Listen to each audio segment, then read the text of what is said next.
안녕하세요. 워런 버핏처럼 매일 신문을 박전만개 읽으면서 투자의 고수가 됩시다. 오늘 벌써 금요일이고 또 9월의 첫날입니다. 9월 1일입니다. 오늘은 중앙일보에서 기사를 가져왔고요. 묵직묵직한 기사들이 많습니다. 책을 소개해드려야 되죠. 어제 책을 받았는데요. 서재영의 투자교실이라는 책입니다.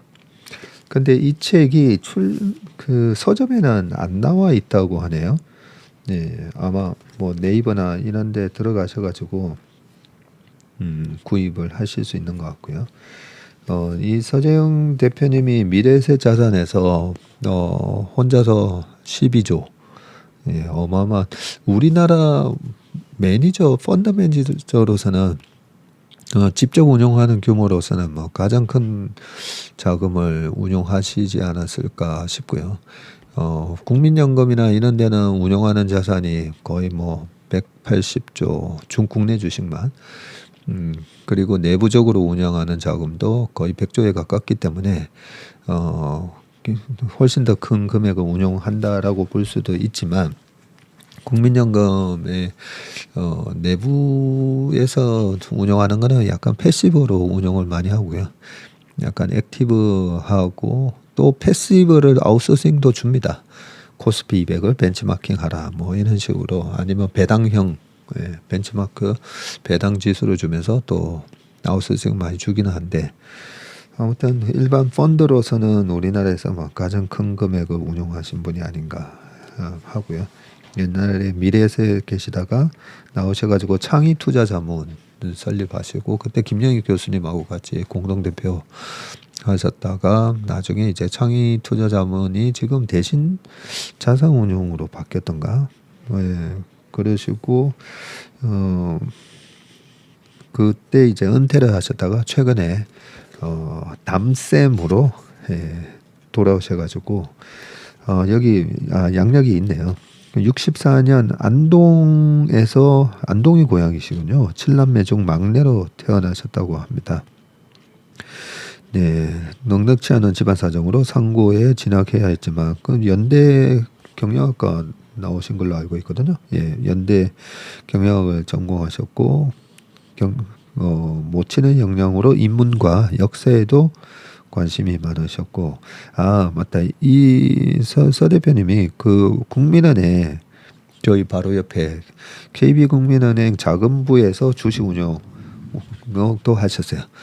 제가 저희 주변에 주식을 잘 하시는 분들 보면 꼭 이렇게 고유자금 운용을 한 경력이 있으시더라고요. 왜 그럴까 생각해 보면 지수를 추정하는 벤치마크 운용만 하다 보면 항상 주식을 99% 깔고 가고, 그 시장의 리스크, 마켓 리스크 있잖아요. 마켓 리스크 관리를 거의 안 하게 됩니다. 실제로 돈을 포트폴리오 매니저들한테 그 펀드를 맡길 때는 마켓 리스크보다는 그냥 시장을 이길 수 있는 포트폴리오에 집중하라라고 그렇게 롤을 부여하기 때문에 마켓 리스크를 신경을 안 쓰게 되거든요. 그래서 일반적으로 벤치마크 지수를 추종하는 펀드만 오랫동안 운영하던 분들이 나와서 내가 내 돈 한번 벌어볼까 해서 나왔다가는 거의 다 돈 잘 못 봅니다. 왜냐하면 이 마켓 리스크에 대한 그 중요성에 대해서 너무 공부가 안 돼 있다 보니까 나오면 고생을 많이 하시거든요. 예, 그런 측면에서 그 고유자금을 운용하셨던 분들은 이 마켓 리스크가 엄청 중요하다는 거 아시기 때문에, 이 마켓 리스크가 있을 때는 주식 비중을 줄인다든지 그런 위험 관리까지 하기 때문에 고유자금 운용하신 분들이 확실히 조금 일반 포트폴리오 매니저보다는 전체적인 포트폴리오 매니저가 유도 선수만 했다면 고유자금 절대 수익을 추구하는 매니저는 UFC를 한 그런 느낌을 받기 때문에 그런 차이다라고 좀 보시면 될 것 같고요. 그런 차원에서 KB은행에서 고유자금 운용을 하셨습니다. 예전에 2000년 펀드가 뭐 이렇게 최근에는 ETF가 많이 커졌지만 액티브 펀드가 커지기 전까지만 하더라도 90년대 중후반에서 2000년 초까지는 은행의 이 고유자금 운용하는 매니저들이 주포였습니다. 주포. 옛날에는 뭐 피스톨박 뭐 이런 분들이 제일은행 계셨던가 그분은 그런 시기였고요. 이 주포들이 자꾸 바뀝니다. 이 기관의 주포들이 은행권 고유자금 하셨던 분에서 이제 펀드로 갔다가 뭐 자문사 랩으로 갔다가 뭐 이런 식으로 많이 이제 바뀌게 되는데 그렇게 은행 자금부 주식팀장도 하시고 미래자산 주식운용본부장 하시고 대신자산운용 대표 역임을 하셨습니다. 그래서 이렇게 큰 자금을 특히나 미래셋이라는 우리나라 대표하는 운용사에서 운용을 하셨기 때문에 서재행의 투자교실이라고 해서 정말 이 제대로 된 그런 이 운용의 주식 투자에 관한 교육을 제대로 다 받으신 분이라고 보시면 되고요. 그 교육 플러스 국내에서 뭐 누구도 범접할 수 있는 그런 큰 자금을 운용한 경험까지 곁들여서 최근에 재능 기부를 하고 계시는 걸로 알고 있습니다. 예, 그래서 여기 필수 소비재는 뭐 어떻게 봐야 되고 매매 전략도 주식마다 다르다. 경기 민감주는 어떻게 해야 되고 구조적 성장주는 어떻게 해야 되고 기술주 필수 소비재. 네. 그리고 읽지 않는 리스크 전략 등등 좋은 내용이 담겨져 있는데 이 책이 이렇게 나온다고 하네요. 책이 2권이에요. 2권인데 하나를 사면 똑같은 책인데 디자인만 다릅니다. 한 권을 뭐 선물을 해줘라라는 차원에서 이렇게 2권이 같이 똑같은 책인데 그 표지만 다르게 해서 나온다고 합니다. 네, 한번 읽어보시면 많은 도움이 될 거라고 생각합니다. 네, 그러면 신문 기사로 가보겠습니다. 첫 번째 기사는요. 오늘 묵직한 기사들이 많은데요. 첫 번째가 생산 소비 투자 다 꺾였다. 수출 출하 감소는 36년 만에 최대라고 되어 있습니다. 신문 보기 들어가서 봐야 되는데 제가 엉뚱한 데서 찾고 있었네요. 네, 하반기 들어 청신호가 켜질 것으로 기대를 모았던 한국 경제에 경고등이 들어왔다. 최근 반등 움직임을 보였던 경제 지표가 일제히 하락하면서다. 네, 올해 경제 전망은 전부 다 상저하고 뭐 이렇게 얘기했잖아요. 그래서 저는 상저하고 그 경제가 하반기 되면 좋아진다고 하면 주식은 6개월 선행하니까 그래서 저는 상고라고 봤었었죠. 네, 그런 걸 이제 반영해서 올랐다고 생각을 했는데 지금 하반기 들어가면서 오히려 안 좋다고 합니다. 네. 한번 읽어보겠습니다. 안 좋기 때문에 생각했던 것만큼 아주 강하게 700, 800, 900 금리만 제가 미국의 페드가 정말 경기가 안 좋아져서 금리를 낮추게 된다면 주가는 한 2,900까지도 갈 수도 있다라고 생각을 했었는데요. 금리를 뭐 계속 더 올려버렸죠. 금리가 뭐 올라가는 주식을 막 붙잡고 있는 그런 느낌을 받고 있는데 아무튼 경기가 지금 하반기 들어가면서 별로 안 좋다고 합니다. 통계청이 발표한 7월 산업 활동 동향을 보면 산업 생산과 소비 투자가 모두 하락했고요. 트리플 하락을 기록한 건 올해 1월 이후 6개월 만이라고 합니다. 폭우, 폭염과 같은 계절적 요인을 비롯해서 중국 경기 침체로 인한 제조업 재고율 증가, 승용차 개별 소비세 인하 종료로 인한 자동차 판매 감소 등이 악재로 작용을 했다라고 되어 있네요. 구체적인 수치를 보면 7월 전 산업 생산 지수는 109.8, 2020년을 100으로 해서 109.8로 전월보다 0.7 하락했고요. 산업 생산은 지난 4월 마이너스 1.3% 감소한 이후 5월, 6월 증가를 보이다가 석 달 만에 다시 감소를 했다고 합니다. 근데 이 4월 달도 그렇고 1월 달도 그렇고 다 시장이 좋았었잖아요. 그죠? 그래서 이런 지표가 주식시장에 영향을 주지는 않는다. 그렇게 좀 생각할 수가 있고요. 서비스업과 건설업에서 생산이 늘었지만 지난 5, 6월 조기 집행으로 증가했던 공공행정이 7월에 6.5% 감소한 영향이 컸다고 합니다. 제조업을 포함한 광공업 생산도 2% 감소했고 주력 품목인 전자부품이 마이너스 11.2 그리고 기계 장비가 마이너스 7.1 그리고 반도체가 마이너스 2.3% 등이 일제히 내리막길을 걸었다고 하고 통계청은 전자부품의 경우 IT용 LCD와 LCD 편광 필름 등의 생산이 중국으로 넘어가면서 전반적인 하락세를 보이고 있다고 설명했고요. 반도체 생산은 감산 영향으로 지난 2월 달에 15.5% 마이너스 이후 5개월 만에 2.3% 감소했다. 네, 이런 게 이제 발표되는 실제 지표랑 주가가 거꾸로 가는 이유 중에 하나죠. 감산을 했기 때문에 주가가 올해 하반기 내년에 반도체 가격 하락이 이제 플러스로 돌아설 거다라는 기대감으로 주가가 올라가는 거고 이 반도체뿐만 아니라 다른 시클리컬 업종도 뭐 거의 다 똑같다고 보면 됩니다. 그래서 이 발표된 경제 지표를 가지고 주식 투자를 하면 이 낭패를 보는 경우가 많다라는 이유가 방금 반도체 생산이 감산. 네. 지난 2월 마이너스 15.5%. 그런데 꾸역꾸역 올라왔잖아요. 그죠? 네, 그런 거 보면, 이 발표되는 지표가, 향후, 6개월에서 1년 뒤에 기업의 매출하고 이익에는 어떻게 연관성이 있는지, 그걸 이해를 할 필요가 있습니다. 네. 밑줄 쫙. 꺼놓으시기 바라겠습니다. 제조업 출하 가운데 내수 출하는 2.4%, 수출 출하는 14.5% 감소했고요. 수출 출하의 경우 1987년 8월 마이너스 15% 이후 35년 11개월 만에 가장 큰 감소폭이다. 이런 것도 좋죠. 1987년 8월 이후 35년 11개월 만에 가장 큰 감소폭이다 하니까 아이고 이게 그러면 그때는 어땠는지 1987년이면 1985년 9월 달에 플라자 합의가 있었고 그죠?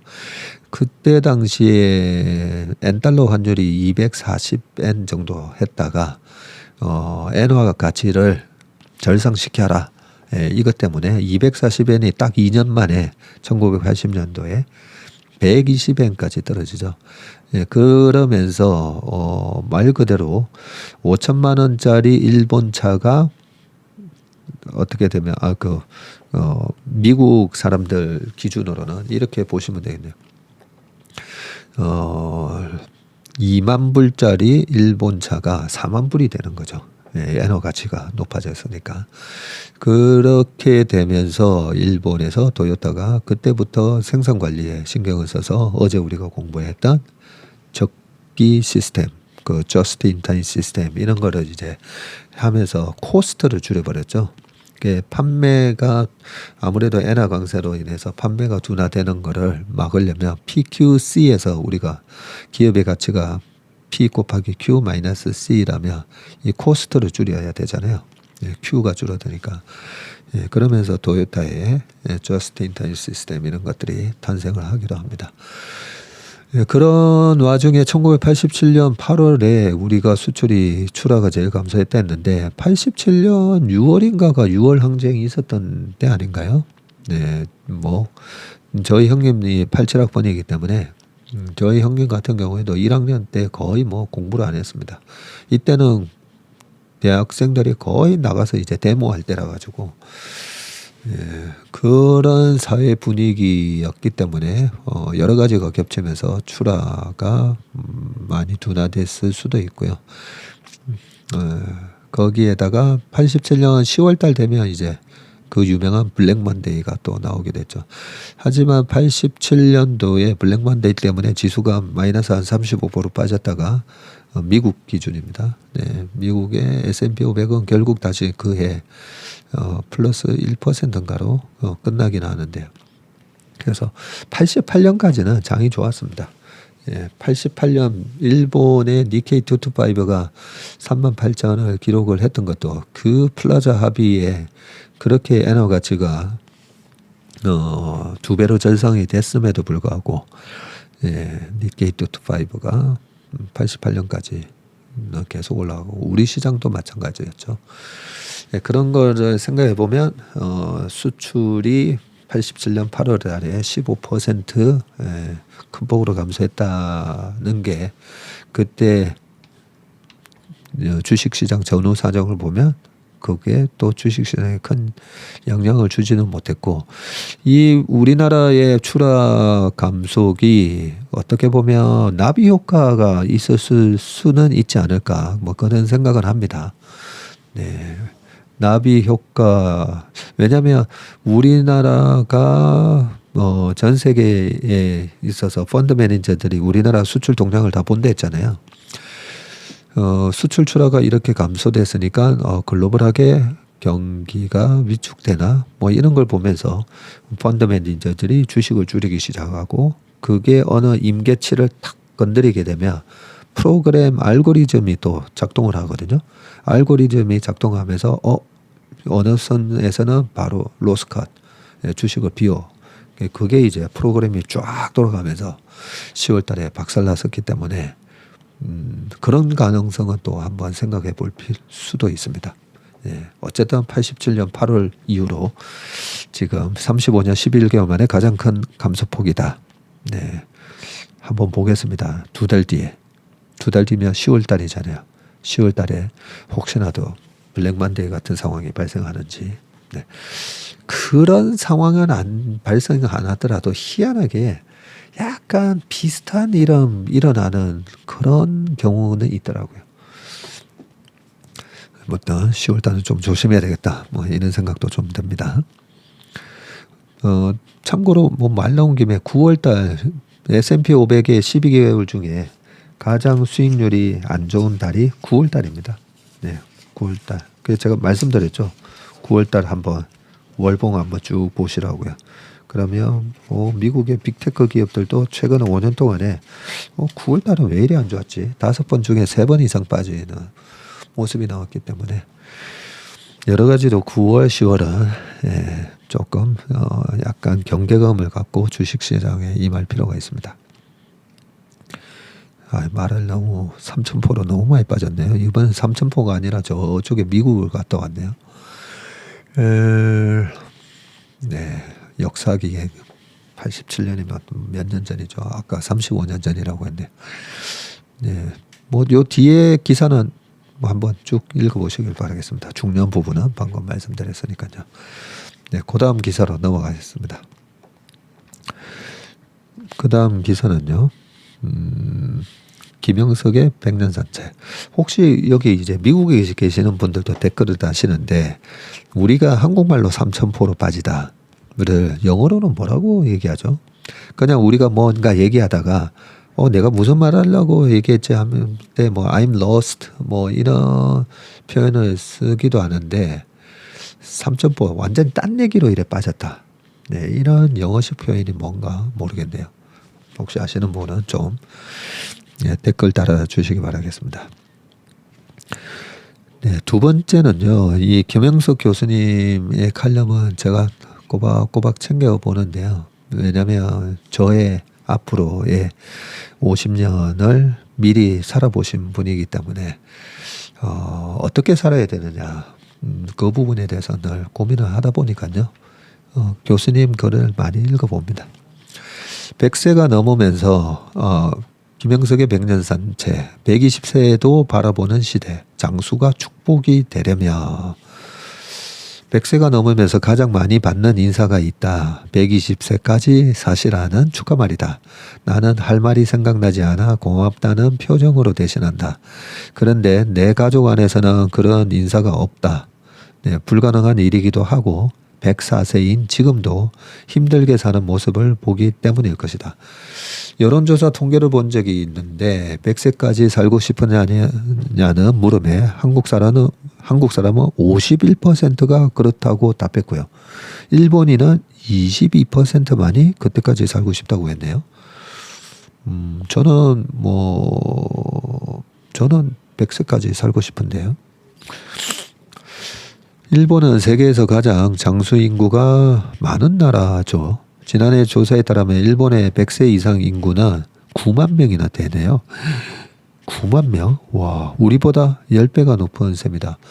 우리보다 인구수는 이제 2배 조금 넘잖아요. 1억 2천 얼마니까. 근데 100세 이상의 인구가 우리보다 10배나 많네요. 그런데 왜 일본인들은 78%가 100세 이상 살기를 바라지 않았을까? 100세 이상의 장수를 행복한 삶이라고 인정하지 않기 때문일 것이다. 나는 왜 120세까지 살라는 인사를 받으면서도 고마운 마음을 못 가졌을까? 더 오래 우리 곁에 계셔주세요라는 인사라면 머리를 숙이면서 감사합니다라며 답례하고 싶은 마음이다. 자, 그 첫째 원인은 100세 이상의 삶은 신체적 부담과 고통이 동반하기 때문이다. 경험해보지 못한 사람은 모르는 어려움이 있다. 나도 95세 이후부터는 내 정신 건강이 신체적으로 노쇠한 육신을 업고 다니는 부담을 느낀다. 저녁 10시가 되어 잠드는 시간에는 편안한 안식을 느끼는데 하루의 짐을 풀어놓는 가벼운 자세다. 반대로 아침 기상 시간이 되면 일어나는 것이 싫어진다.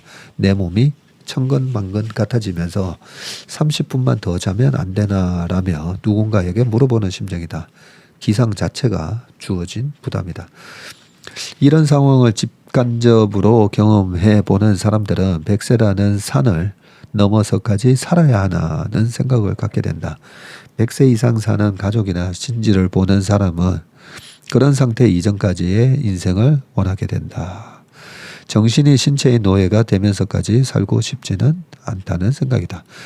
그러면 100세 이상까지 살고 싶어하는 사람은 어떤 생각을 하는가? 통계에 따르면 가장 많은 사람은 조금이라도 더 긴 인생을 즐기고 싶다는 소원이다. 오랜 기간의 행복이 인생의 목표다. 그렇죠. 행복하게 오래오래 사는 게 인생의 목표죠. 그보다 낮은 수익이나 하나, 두 번째가 가족들의 성공과 행복을 보고 싶다는 욕망이다.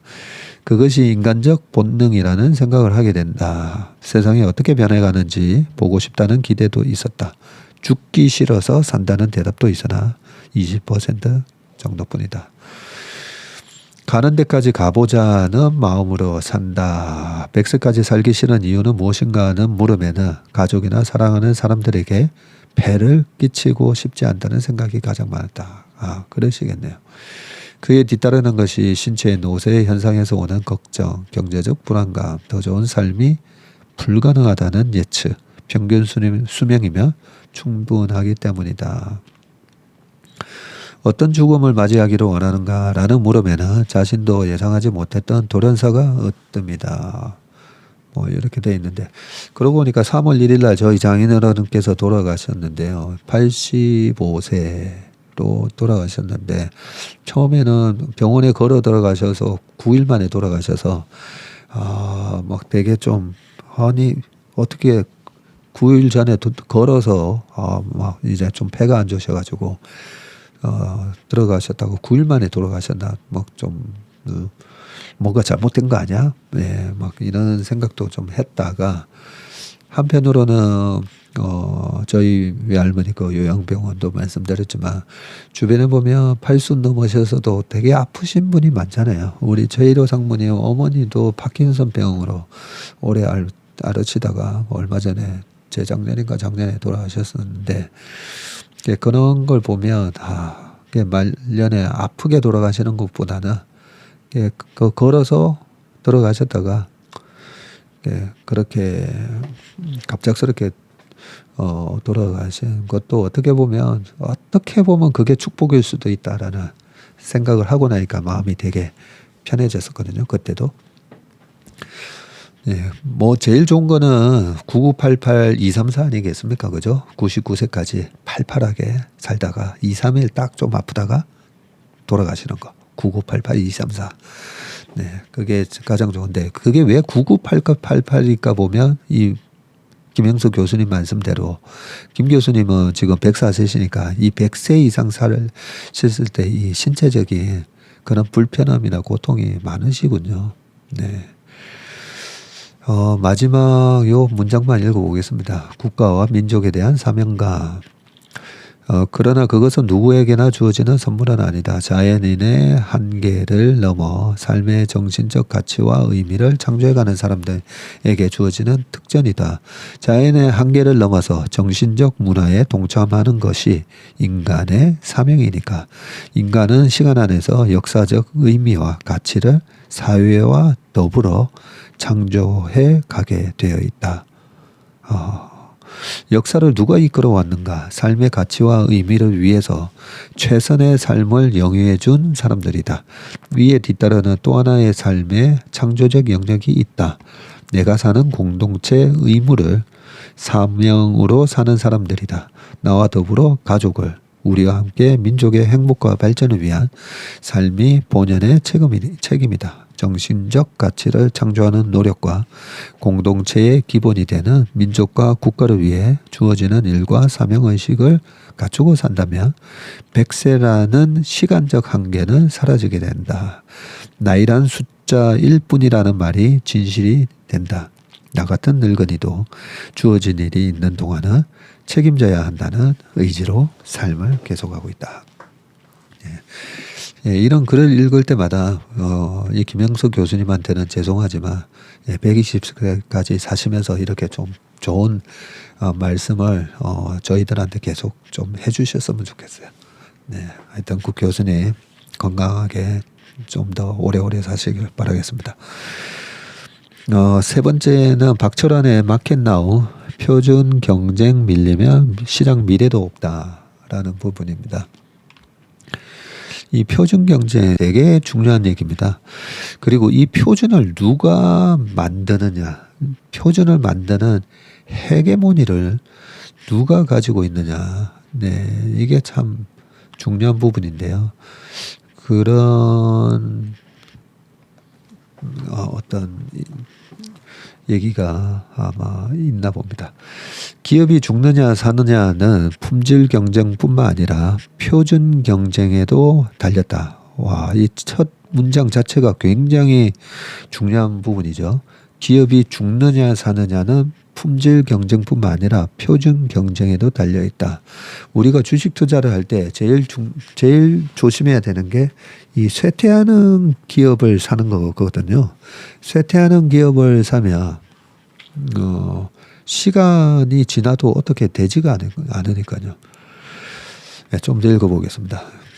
비디오 테이프 시대의 표준 경쟁의 주인공은 소니의 베타맥스와 JVC의 VHS였다. 요 얘기가 나오네요. 제가 이 얘기를 굉장히 인용을 많이 하거든요. 베타맥스가 컴팩트한 모습에 화질, 기능 등에서 기술적으로 훨씬 우월했었죠. 하지만 VHS의 대중성에 밀려서 역사 속으로 퇴장을 했습니다. 제가 어릴 때 이제 막 비디오 테이프 뭐 이런 거가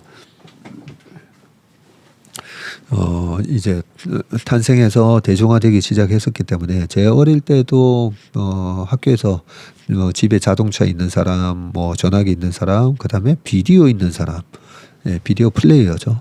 있는 사람 이렇게 손들라고 했을 때, 그래서 요 VHS와 이 소니에서 내놓은 베타맥스 그걸 저도 다 봤었는데 결국은 그 VHS가 대중화되고 훨씬 많이 편한데 소니의 베타맥스가 죽더라고요. 승자가 된 VHS도 이제는 넷플릭스 같은 온라인 스트리밍에 밀려서 응답하라 시리즈에서나 볼 수 있는 추억 속 아이템이 됐다. 표준 경쟁은 배터리 전기차에서도 격화일로다. 이게 또 그 전기차 최근에 표준 경쟁으로 또 넘어오네요. 내연차에서 전기차로 대전환에 지금 드라이버가 걸리면서 배터리 충전 시스템 문제가 다시 대두하고 있다. 배터리 충전 시스템은 커넥터, 충전소, 통신 프로토콜, 쿨링 시스템으로 구성이 되네요. 전환은 어떨까? 지금까지는 저속 교류 AC 충전과 고속, 초고속 직류 DC 충전 모두 CCS Combined Charging System이라고 합동 충전 방식이 세계적으로 우세했다. 하지만 충전 시스템의 베타맥스라고 할 수 있는 NACS North American Charging Standard 해가지고 북미 충전 표준에 대공세가 시작됐다. NACS의 장점은 무엇일까? 충전 속도는 빠르지만 무거운 CCS 커넥터와는 달리 콤팩트한 NACS 커넥터는 팔심이 약한 운전자들에게도 부담스럽지 않다. NACS는 테슬라만의 충전 규격이었다. 교류 직류 얼마 전에 이 테슬라의 충전 규격으로 뭐 포드도 합류하고 뭐 이런 얘기가 있었던 그 방식이 바로 NACS입니다. 교류 직류 충전을 동시에 지원하는 콤팩트한 충전 핀 구조가 특징인데요. NACS는 양방향 충전 지원과 호환성을 확보하고 개방형 슈퍼차저 네트워크로 변신을 선언하자 세계적인 완성차 업체 20곳이 속속 참여를 선언했습니다.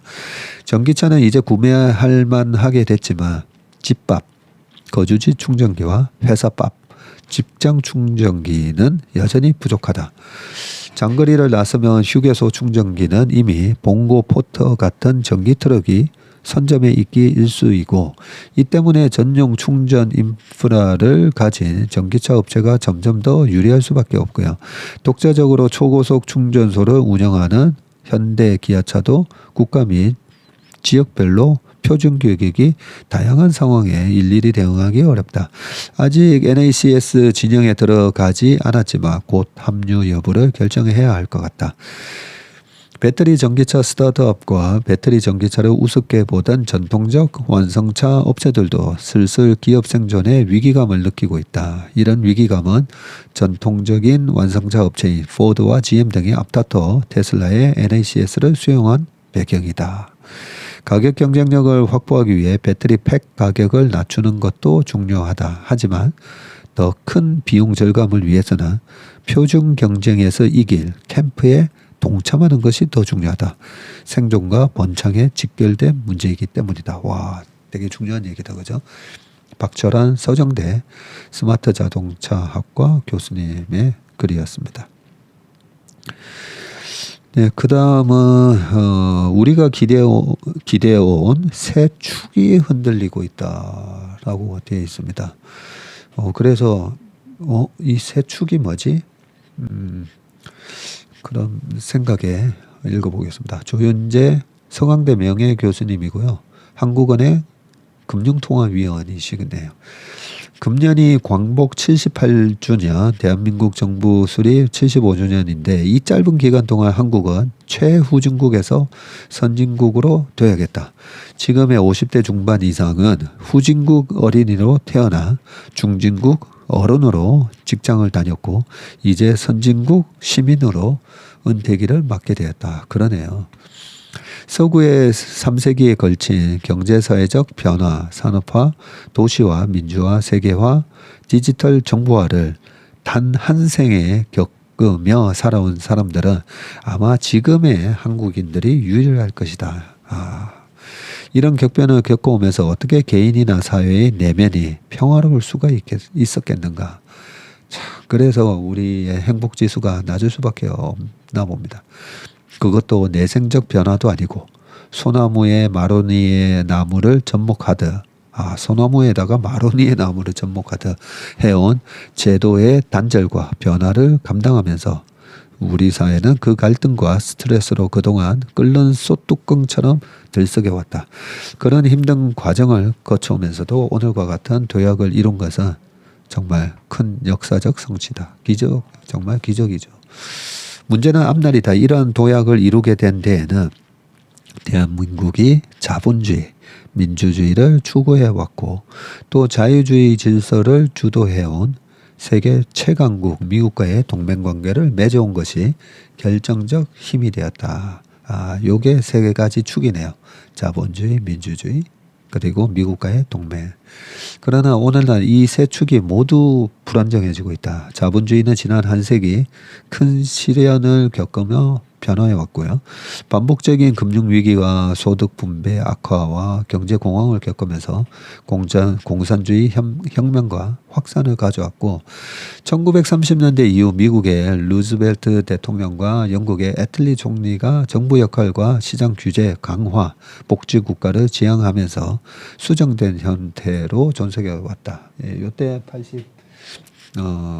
1937년도에 또 케인즈의 고령과 이자와 화폐에 관한 일반 이론이 나오면서 그러면서 이 정부의 개입이 자본주의에 그냥 냅두는 거, 보이지 않는 손에 냅두는 것보다는 더 정부의 개입이 있어야 된다 하면서 좀 바뀌었죠. 그리고 30년에 걸쳐서 자유와 개방화, 세계화와 더불어서 세계 교육과 해외 투자는 크게 확대되고 새로운 공급망이 형성되면서 중국과 신흥국 경제에 빠른 부상을 가져왔으나 소득 분배는 크게 악화가 되었죠. 밑에 민주주의 역시 지난 한 세기 큰 실질적 변화를 겪어왔고요. 쭉 지식 재산 성별과 관계없이 모든 성인이 1인 1표를 행사하는 보통선거제가 실시된 것은 아직 한 세기도 되지 않았고요. 영국에서는 1928년, 미국에서는 1936년이었네요. 이런 민주주의가 인터넷, 디지털 혁명과 결합하면서 의사소통 방식, 여론 형성 과정이 변화하며 국가 정책의 질이 떨어지고 있다. 정치 토양이 바뀌고 정치인은 더 이상 대중과 여론을 이끄는 리더가 아니라 점점 일시적 여론의 추종자, 포퓰리스트가 되고 있다. 중국의 부상은 탈아 입구를 표방한 과거 일본의 부상과 다르다. 탈아도 아니고 아시아를 벗어나서 입구, 글로벌하게 들어간다 이런 건가요? 입구도 아니고 중국식 발전과 굴기이며 중국은 서양의 패권에 대한 도전이기 때문이다. 중국 경제의 미래에 대해 최근 부정적 시각이 많이 나오고 있지만 미중 경쟁에서 누가 궁극적 강자로 부상할지는 아직 불확실하다. 지난 잭슨홀 미팅에서 발표된 논문들은 미국의 대중경제 정책이 의도대로 작동하지 않고 있다고 분석이 됐고 관세 장벽, 수출 통제, 투자 제한은 공급망 체계를 복잡하게 해서 수입 비용만 증가시킬 뿐 중국 제품에 대한 미국의 실질적 의존도를 줄이지 못하고 있다는 것이다. 중국의 멕시코에 대한 자동차 부품 수출은 지난 5년간 배로 증가했다. 우리가 기대해온 이 세 축의 변화가 일어나면서 이미 세상의 지각은 변동하기 시작했다. 지난 78년간 대한민국은 갈등하는 가운데서도 분투하며 성공을 했고요. 이제 21세기에 남은 78년을 대한민국이 이 세 축의 변화에 어떻게 대응해서 항해할 것인가에 국가 변형의 길이 달려있다. 민주주의, 자본주의는 많은 한계를 가진 제도이나 아직 세상은 이를 대체할 더 우월한 제도를 찾아내지 못하고 있다. 그러나 민주주의, 자본주의도 여러 형태를 띨 수 있는데 결국 국가사회 고유의 환경과 역사적 전통을 고려하면서 시대 변화에 따른 도전을 극복할 수 있는 제도로의 보완을 모색해야 한다. 라고 쭉 되어 있습니다. 그 다음은 배구진의 돈의 세계, 가계빚 문제 재설정인데요. 요즘 이 가계빚 때문에 부동산 시장이 항상 요 얘기로 논란이 많잖아요. 한번 읽어보겠습니다. 폭탄에서 부담으로 가계부채 문제의 초점이 이렇게 옮겨지고 있다. 전에는 가계부채를 폭탄처럼 위험한 변수로 보는 인식이 다수를 형성했다. 지금도 그러지 않나요? 가계빚에서 금융 불안정이 배태되고 한국 경제가 버블 붕괴 후 일본처럼 깊고 긴 침체에 빠질 위험이 경고됐다.